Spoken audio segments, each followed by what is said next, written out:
You need to try and pick off the units as... Look at the shields on the mark. Oh my god, the ball is gonna take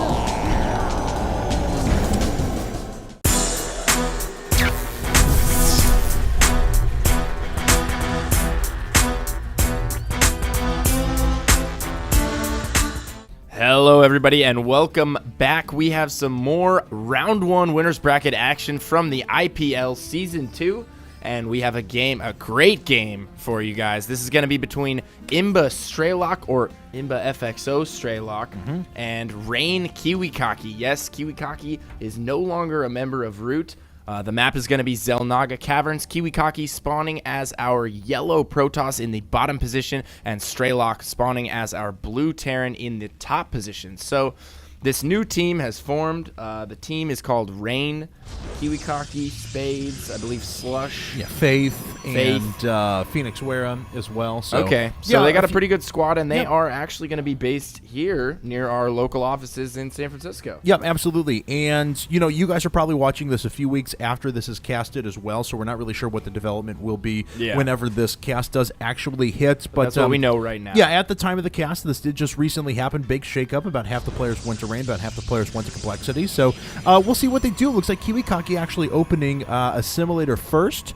That's his opening of choice. Strelok just going to drop down that barracks. And want to let you guys know as well that this is Cats Pajamas here with Paying User, and hope you guys have been enjoying all the content because it has been a pleasure casting these games. Yeah, I'm so excited to finally be casting the official IPL 2 event. We've been doing so many qualifier games.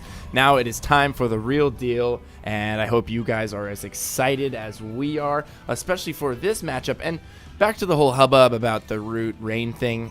You know, Complexity already had members, and the Root team was relatively large, bringing on the entire team, and I'm sure all the players had different demands. So it's really difficult for an organization to bring on that many players and keep everyone happy. So I feel like it was only natural that certain players went different ways. Yeah, absolutely. It was going to happen. Otherwise, Complexity was going to have to cut a bunch of people.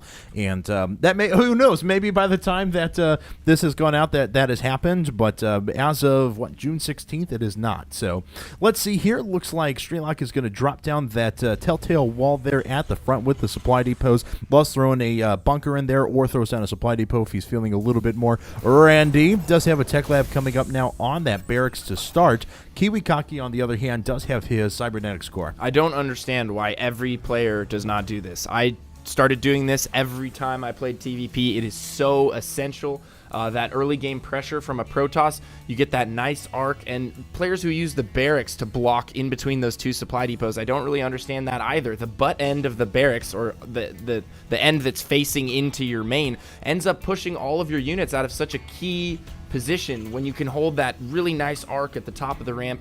And just having those supply depots can serve so many purposes. You can put them up if you see a shadow running up your ramp.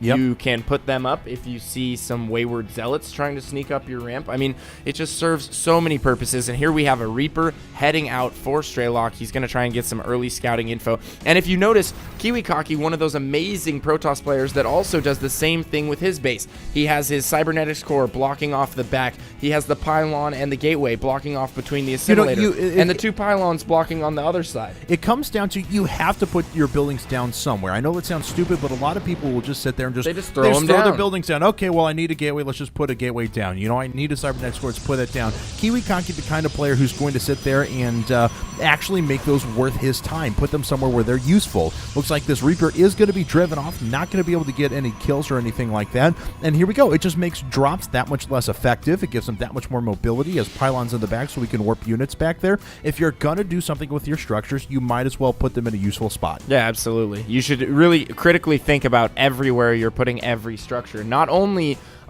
buildings that you're using to wall, buildings that don't really serve a purpose, but your production facilities as well. It's important to have your production streamlined. You don't want units popping out in between barracks. You don't want units popping out in between factories.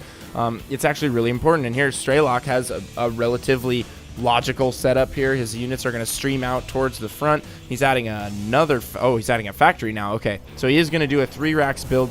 Is that dual reactors we have out of him? So I actually love this. Probably going to look to hit some sort of a timing window before the Colossus are out. And wow, Strelok dropping 2 bunkers. Really worried about some aggressive 3-gate action here, and I cannot blame him. You can't be safe enough. I've lost so many games to aggressive 3-gate pressure. You don't know exactly when it's going to come. And honestly, 3-gate pressure can hit you a lot harder than you would think. Even preemptively pulling some SCVs here. Very worried about some early game pressure from KiWiKaKi. And this is exactly the second when the 3-gate pressure would be coming up if KiWiKaKi was going to pressure and then expand behind that. But he did decide to allocate the resources into an expansion before, so no huge warp-ins of units or anything like that. This Reaper's going to try and make its way back in, but there's enough units here that it's going to be pushed away. Not much it can do. Let's see here. I actually will be able to jump into the bottom and then immediately be picked off by a couple of sentries. So back up here on Strelok's side of things, he does have another reactor coming up. He will switch that onto the starport and just go mass Marines from there on out. He does have combat shield coming up as well. He is expanding, and he should be able to take away those bunkers pretty soon, as he should know by now that no really aggressive gateway pushes are coming. And Strelok is just such a smart player, just waiting until he feels absolutely comfortable to move out on the map and take that natural expansion. Xel'Naga Cavern's one of those maps where it's very difficult to take an aggressive natural, especially in TVP, which is one of my favorite matchups. I love this matchup. There's so many little nuances that just make it so exciting. And here we have an observer coming out of KiWiKaKi, going to head across the map and try and figure out exactly what Strelok is up to. Strelok has a makeshift observer of his own, has a factory floating over to KiWiKaKi's side of the base. Actually looks like he's checking for some proxy pylons right now with the factory, not sending that directly across. I've always had this weird little image, though, of like you have like a Protoss salesman. He's like selling the observer. It is sleek. It is new. It is awesome. And then you get over to the Terran factory. He's like, it's cheap, and they're just like, it's factory. It's huge. Yeah, I mean, it's not cheap. It's just huge. But the factory has those jumbo jets as well. They don't move very fast though. No, not at all. 0.94 movement speed. That's depressing. But they can act as a forceful scout. It's like if there's a specific territory that you need to see, you can make that happen. You just barrel it in there. Exactly. You can make that happen, but at the cost of a factory. And it looks like Strelok is actually going to try and do a little bit of pressure here. He has a ton of Marines with combat shield. Forces a stim, and KiWiKaKi gonna just, oh man, beautiful force fields from KiWiKaKi on both occasions. Ooh, gonna Strelok, elevate though, all of his Marines up to the high ground. I don't know if this is exactly where he wants to fight. I think KiWiKaKi is gonna be able to hold this off, but at what cost? He's losing a lot of these sentries. These high energy sentries are falling all over the place, and the last of the zealots are down as well. Some zealots do warp in on the low ground, but all of those Marines sentries getting fell. trapped in that little corridor right there. They're unable to move, but Strelok, and this goes back to what I said in previous series. It's when you're going to do an early timing push before, I even said it earlier on in this game, when you're going to do an early timing push before Colossus come out, Marines are so much more effective than Marauders, and Strelok going with the dual reactor setup, just able to pump out so many Marines. And look, he has reinforcement Marines on the way in now. So you can even ward off this many Stalkers, and wow, KiWiKaKi already has Blink so early on. He's going to be able to use these Stalkers as a forward scout, and also just to blink around those Marines. Yeah, and pick but them off when this is possible. really cool out of Strelok, though. He has a highly mobile army. He's going to be able to pick off a couple more of these Stalkers as well. Blink is now ready. KiWiKaKi does manage to get himself away, but Strelok is really forcing engagements on his terms as well. He pushed him before, and you would have thought KiWiKaKi, nice force fields here, forces the stim Marines around, nice force fields here. You would have thought that Strelok would have been done. We even said at first that this probably wasn't the best choice of engagements, but Strelok was still dictating things to his terms. He wanted KiWiKaKi to force his style of play, and he got in there and killed all those super high energy sentries, and as those sentries become more valuable over time, that is a really critical amount of damage done. KiWiKaKi is going to have Colossi up, though, but it looks like that Strelok may be able to get in once again before those Colossi come up. Yeah, it looks like he will indeed. He has quite a squad of Marines right here.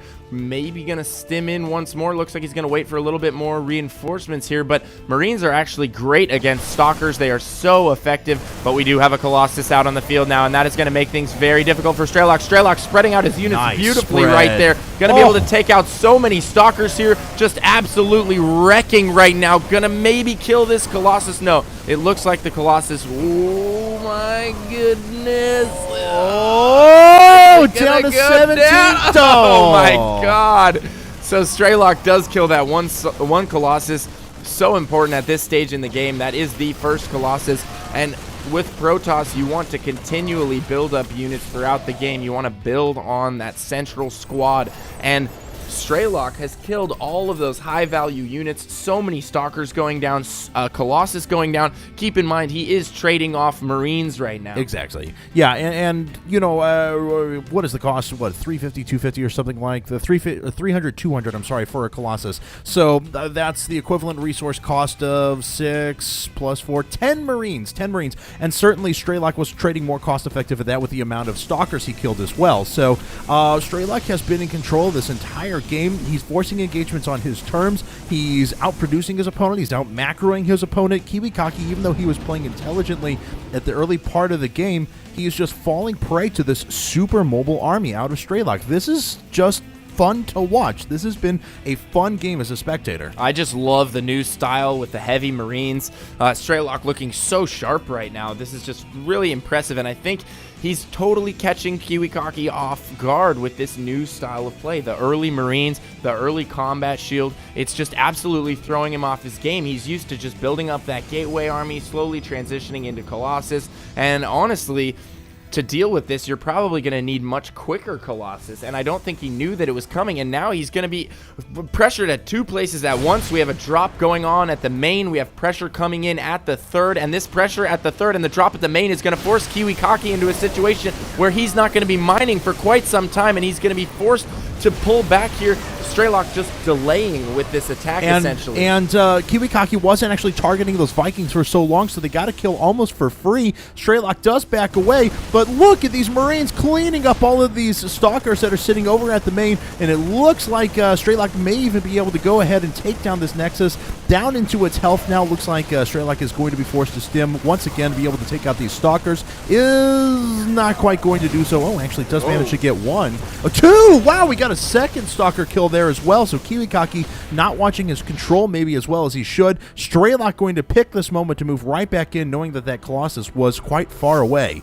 KiWiKaKi certainly making a game of it, though. He is game, and he does not have any sentries for force fields. As we were both saying earlier, those sentries going down, and that is really making a huge difference in this battle. It's allowing Strelok to maneuver around, pick off the Colossus. He's also able to pick off several of these Stalkers here, and oh my God, Stalker versus Marauder. That was really, really smart there out of Strelok, and maybe a little bit of a micro blunder out of KiWiKaKi as well. KiWiKaKi had all of his Zealots warping in at the front that forced Strelok away. Strelok pulled back. KiWiKaKi blunk in his units there to be able to take down those very low HP medevacs that were sitting there. As soon as he did, though, Strelok said, great, now you have all your soft Stalkers in front. I'm going to turn around and just kill them all.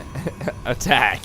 And probably just went right back to his base and started to macro right there. He knew instantly that those Marauders were going to kill tons of Stalkers, and Strelok working off of the gold right now. How many Raxes do we have? Just his infrastructure absolutely set up to explode right now. 7 Raxes, and just replenishing his army so quickly. Now transitioning into that more heavy Marauder style of play. He actually did that a little bit ago, but continuing with that, and he's going to go in again on the third here, and I can't help but think that this is going to do it for KiWiKaKi. I don't think there's any way. The Colossus immediately goes down. The Zealots start to go down, and this is not looking good. Nope, not at all. The probes are going to fall. There's only very small Stalkers left, and KiWiKaKi is forced to GG. So Strelok takes game number 1 in completely and utterly convincing fashion. What a beautiful game there out of Strelok. Yeah, that was beautiful. It was like watching somebody paint a Picasso right there. He just had absolute control over the game from start to finish. Utilized a new style of play, the super quick medevacs with just the all Marines, the early pressure style, and honestly, I feel like the early pressure couldn't have even gone worse for him. He got force fielded out after the stim. He had to work his way around, got force fielded out once again, was forced to elevator units to the high ground that were isolated and killed, and was still able to do so much damage. And this just goes back to what I was saying. Marines are so much better than Marauders in the early game. It's really the Colossus that render Marines useless towards the mid and late But game. you say that now I'm imagining Shad after this game just saying, "Oh, what? So now Marines are the counter to Colossi? Derp-a-der." So, nonetheless, guys, beautiful game out of Strelok. No, He not at takes all. Game one. No. I understand. I agree with you. He takes game number 1, and we're going to see if KiWiKaKi can make a comeback here in game number 2. Don't go anywhere, guys. We'll be back in just a second. Stay tuned.